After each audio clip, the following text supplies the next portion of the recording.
자, 안녕하세요. 반갑습니다. 5월 9일 주식 정리해드리는 주정남. 오늘도 시장 정리부터 먼저 시작해보도록 하겠습니다. 자, 일단 뉴욕 증시는 오는 10일 발표되는 4월 CPI를 앞두고 관망세가 짙어지는 모습을 보여주면서 전체적으로 혼조의 마감을 보여주게 되었습니다. 일단 지금 어떤 일이 있었는지 조금 디테일하게 살펴보도록 하자면 전일 이 4월 고용동향 보고서가 강한 모습을 보인 가운데 10일 발표되는 이 CPI 발표를 앞두고 경계 심리가 점점 커지는 모습을 보여주고 있습니다. 이게 만약에 고용지표가 호조를 보인 데다가 이번에 CPI 역시 높은 수준을 유지할 경우에 연내 금리 인하에 대한 기대감이 더욱 약해질 것이다 라고 전망이 되기에 이번에 발표되는 CPI가 그 무엇보다 중요하다 이렇게 생각을 해볼 수가 있을 것 같은데 일단 예상치를 놓고 보자면 전월 대비 0.4% 오르고 전년 동월 대비 5.0%이 정도로 예상하고 있는 걸 확인할 수 있습니다. 이 수치보다 낮은다면 이거는 호재고요. 높는다면 이건 좀 조심해야 될 필요가 있다. 이런 식으로 접근을 하시면 괜찮을 것 같네요. 자, 그리고 지금 뉴욕 연은에서 1년 기대 인플레가 4.4%로 하락했다라는 얘기가 들려왔는데 근데 이제 숫자로만 확실하게 알아두셔야 될 건 뭐냐면 이게 전월에 4.7%보다는 확실하게 감소한 수치이긴 하거든요. 그런데 올해 들어서 5.0%, 4.2, 4.7, 4.4 다시 4.4 이게 계속 4에서 5%대의 높은 수준이 꾸준하게 보여지고 있고요. 목표로 하고 있는 2%보다는 훌쩍 높은 수준에서 유지가 되고 있기 때문에 여전히 부담되는 숫자이다. 이걸 기억해야 될 필요가 있다라는 겁니다. 그리고 지금 당장 이런 모습이 보여졌다라고 하더라도 이제 3년 뒤, 5년 뒤 기대 인플레이션을 보면요. 2.8에서 2.9로 올라간 3년 기대 인플레이션을 확인할 수 있고요. 5년 같은 경우에는 2.5에서 2.6으로 올라가면서 심히 부담되는 상황이 연이어서 보여주고 있다. 체크를 해볼 수 있겠습니다. 그래도 이제 그나마 다행인 점은 시카고 상품거래소 페드워치에 따르면 이렇게 금리 인상에 대한 부분은 다시 시카고 상품거래소 페드워치에 따르면 금리 인하에 대한 모습은 보여주지 않겠지만 금리 동결에 대한 가능성 같은 경우에는 현재 몇 프로에서 유지가 되고 있냐면 89.1%에서 유지가 되고 있습니다. 그리고 금리 25bp 인상할 가능성은 10.9%인데 사실상 동결의 확률이 많이 올라가고 있다라고 생각을 할 수 있겠죠. 그러면 5.25%의 금리가 최고점일 가능성이 점차 높아지고 있다. 이 부분은 마음 편안하게 볼 수 있는 내용이다 라고 생각을 할 수가 있는 겁니다. 금리 인상만 안 나온다면 그럼 이제는 더 이상 그렇게까지 크게 걱정할 필요는 없어진다라는 거죠. 그냥 올라가지만 못할 뿐이지. 자, 근데 이제 아무래도 이 고금리가 유지가 되면은 가장 먼저 타격을 입는 쪽이 어딥니까? 부동산이죠. 근데 이 부동산에 치명상을 입힐 수 있는 내용이 계속해서 들려오고 있습니다. 어떤 내용이냐? 최근에 이 실리콘밸리뱅크 파산을 시작으로 이 미국의 지방 은행들이 굉장히 좀 안 좋은 시간을 보내고 있잖아요. 그러다 보니까 이들 역시 리스크 관리를 하기 위해서 대출 담당자들이 대출 기준을 굉장히 높이고 있다라고 합니다. 그리고 금리도 높고 심사도 워낙 까다로워지니까 대출의 수요 자체도 낮아지는 모습이 보여지게 되었고요. 그러다 보니까 시장의 유동성적인 부분에서 긴축이 들어서기 시작했다. 자, 그럼 자연스럽게 미국의 부동산 같은 경우에는 가격이 하락할 가능성이 높아지겠죠. 매수하는 주체가 많이 사라지게 되니까. 근데 이게 한국에까지 영향을 미칠 가능성이 높다라는 겁니다. 그러면 지금 부동산 가격 이 몇몇 지역에서는 안 빠지는 것이 아니냐라고 했는데 한 번 더 빠질 가능성도 우리에게 다가오고 있는 것이죠. 그러면 부동산 가격 때문에라도 소비가 한번 주춤하는 순간이 분명히 올 가능성이 높아질 겁니다.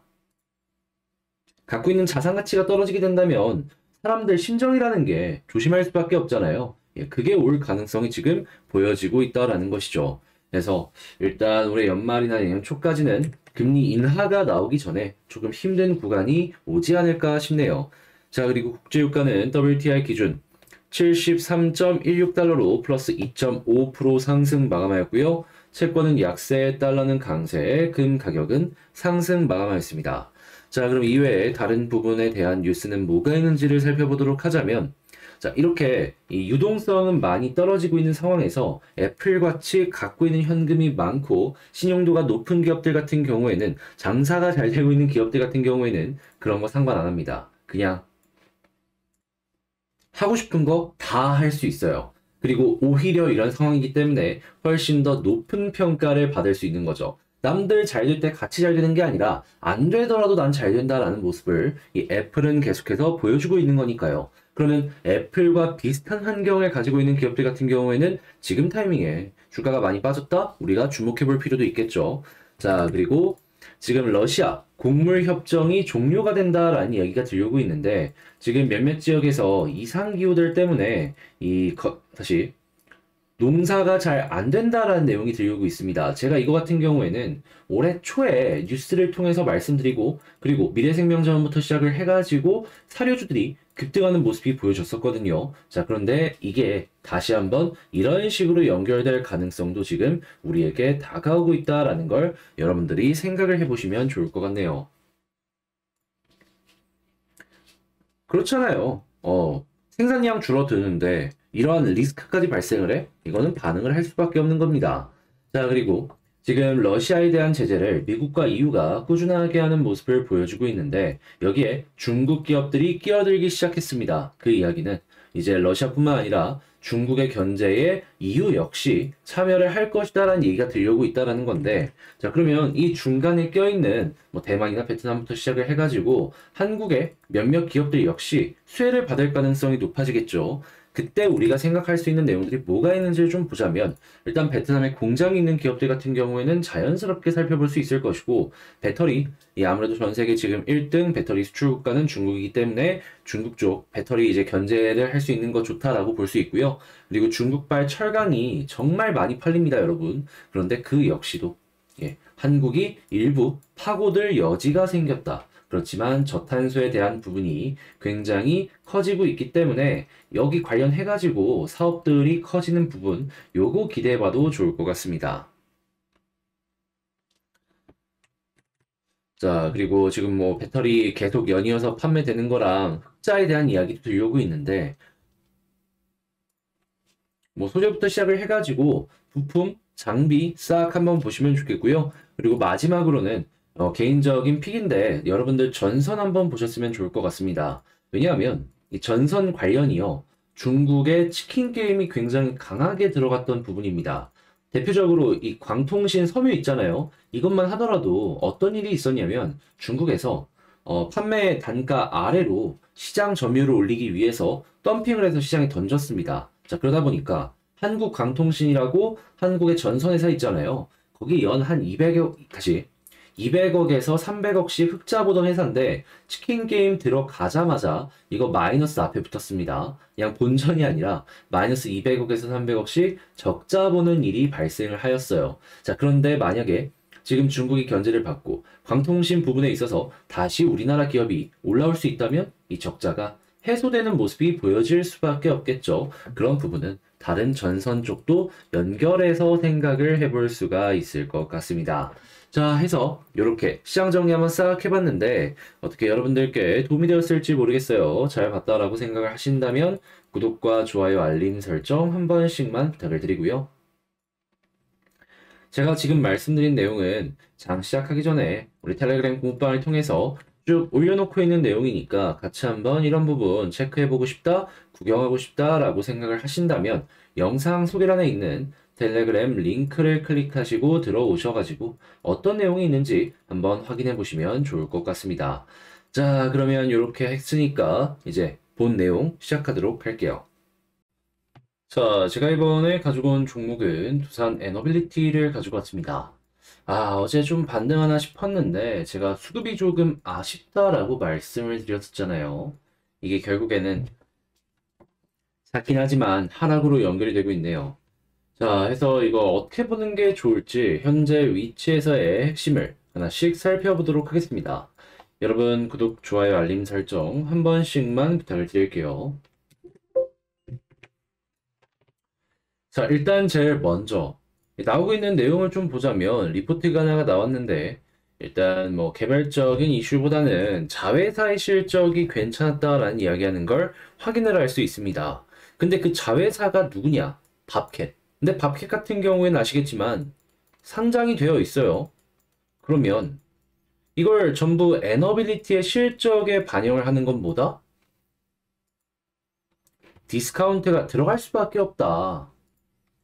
당장 지주회사들만 놓고 보더라도 이 자회사의 지분 가치의 2에서 30%밖에 인정을 못 받잖아요. 그러면 이러한 부분이 에너빌리티의 가격 반등에 큰 영향을 주는 건 상당히 어려울 수밖에 없다? 그럼 뭘 봐야 되냐? 원전 봐야 된다. 결국 중요한 건 원전일 수밖에 없다. 그래서 지금 뭐 7월 달에 뭐 폴란드 9월 달에 체코 관련해서 최종 입찰을 앞두고 있다라고 얘기하고 있는데 웨스팅하우스 문제 해결 안 된다면 이걸 전부 놓칠 수도 있다 보니까 여전히 리스크는 커지고 있다라고 보시면 될 것 같네요. 그리고 뭐 중요한 건 수주가 성장하고 있다라고 하는데 이런 거 다 놓치면은 그냥 기대감에서 끝날 수도 있겠죠. 그러면 이제 실망감 때문에 빠지는 모습이 보여줄 수도 있고. 그래서 지금은 딴 거 다 필요 없다. 결국에 웨스팅하우스 해결되기 전까지는 절대 안심해선 안 된다라는 부분 확인할 수 있겠습니다. 근데 뭐 결국에 또 좋은 내용 나온 건 없네요. 저기서 뭐 과도기적이라는 얘기를 하고 있는데 좋게 말해서 과도기인 거지. 웨스팅하우스 해결 못하면 안 좋다. 리스크 많이 올라오고 있다. 자, 그런 부분을 확인을 할 수 있었던 그러한 내용이 아니었나 싶네요. 자, 그리고 외국인이랑 기관을 봤을 때 여전히 뭐다? 현재 위치에서도 매도하고 있고, 이 물량을 결국 이렇게 매도가 많이 나온다면 누가 받아낼까요? 개인들이 받아낼 겁니다. 그러면 개인이 계속 매수하면 상승의 흐름은 약해질 수밖에 없는 거고, 그러면 이제 또 안 좋은 하루가 지나가게 되었다라고 생각을 하시면 될 것 같네요. 그럼 앞으로 이거 돌아서기 전까지는 좀 되게 길게 이어질 수 있다라는 부분은 생각을 해야 되겠죠. 이게 참 웨스팅하우스만 해결이 되었더라도 지금 이런 모습은 완전히 반대로 이어졌을 텐데 참 많이 아쉽습니다. 개인적으로 저는 이게 쭉 한 번 정도 가지 않았을까 싶거든요. 자, 그럼 이제 올라가지 못한 상황에서 차트의 지지 라인, 그리고 이제 돌파해야 되는 저항 라인, 어떤 것들이 있는지를 한번 살펴보도록 하자면, 이제 가장 베스트는 이전의 저점 부근 위에서 횡보하는 게 되겠죠. 계속해서 저점이 높아지고 있는 상황이기 때문에, 여기를 이탈하지 않는다면, 이제 그래도 추세적인 부분의 가능성은 괜찮다. 근데 만약에 여기를 이탈하면 어떻게 된다? 빠지겠죠, 뭐. 그랬을 때, 그 다음 지지라인인 요 부근까지 하락할 가능성이 굉장히 높아지겠습니다. 그래서 이제 빠지더라도 가격적으로 한 15,200원? 여기 이탈은 안 나왔으면 좋겠네요. 자, 근데 만약에 버티는 모습이 보여준다라고 했을 때, 우리는 어떤 걸 준비해야 될까요? 물론 이평선 다 돌파하는 게 좋긴 하지만, 그래도 핵심 라인이라고 하면은, 지금 볼린저 밴드 21선을 중심으로 아래를 찍으면 위까지 가고 위에서 찍고서 이탈하면은 이 아래쪽으로 가는 이런 모습을 많이 보여줬기 때문에 지금 현재 여기서 다시금 21선을 돌파하는 모습이 보여지게 된다면 위쪽 라인까지 반등하는 걸 기대해 보기 괜찮을 것 같습니다. 그러면 여러분들 이거 횡보하고서 21선 가까워질 때까지 버티는 게 가장 중요한 핵심 패턴이다. 이렇게 생각을 할 수 있겠죠. 그러면 지금 제가 이제 말씀드린 걸 가지고 총정리를 한번 해보도록 하자면 일단 리포트를 보게 되었는데 여기서도 최대한 좋은 식으로 풀어가려는 모습은 봤지만 핵심은 뭐다? 웨스팅하우스 해결 못하게 된다면은 결국에는 기대값이 낮아질 수밖에 없다. 자, 그리고 수급을 봤을 때는 지금 외국인 기관 계속해서 매도하는 모습이 보여주고 있는데 이게 계속 이어지게 된다면 이거 역시 불안한 부분이다. 그렇기 때문에 일단 요거 언제 바뀌는지 좀 많이 기도를 하면서 봐야 될 필요가 있겠고요. 자, 그리고 세 번째 같은 경우에는 가격적으로 최근에 있는 저점 부근 여기 이탈 안 하는 게 제일 좋다. 그런데 만약에 이탈한다면 그 다음 지지라인까지 빠질 수 있고 이 횡보하는 모습이 보여진다라고 했을 때에는 21선이 가까워질 때까지는 버티시면 되겠다. 근데 만약에 21선을 돌파하면 어떻게 될까요? 볼린저 밴드 상단까지 단기적으로 노려볼 수 있겠습니다. 네, 그 이상은 또 이제 2만원의 매물대가 많다 보니까 여기가 좀 많이 부담이 되지 않을까 싶네요. 그러니까 지금 만약에 노려보면 481선 언저리 왔다 갔다 요걸 지금 중심적으로 보시면 좋을 것 같습니다. 자, 이렇게 에너빌리티에 대해서 분석을 해봤는데 저도 좋은 얘기를 좀 많이 하고 싶은데 없는데 그걸 억지로 막 만들어서 얘기를 드릴 수는 없는 거잖아요. 그래서 참 아쉽다라는 부분 말씀을 드리고 싶고 그래도 이제 좋은 내용이 나오게 된다면 제가 또 바로바로 안내를 도와드리도록 할 테니까 제 영상이 여러분들께 조금이라도 도움이 되었길 바라며 구독, 좋아요, 알림 설정 부탁드리며 이상 주식 정리해드리는 주정남이었습니다. 끝까지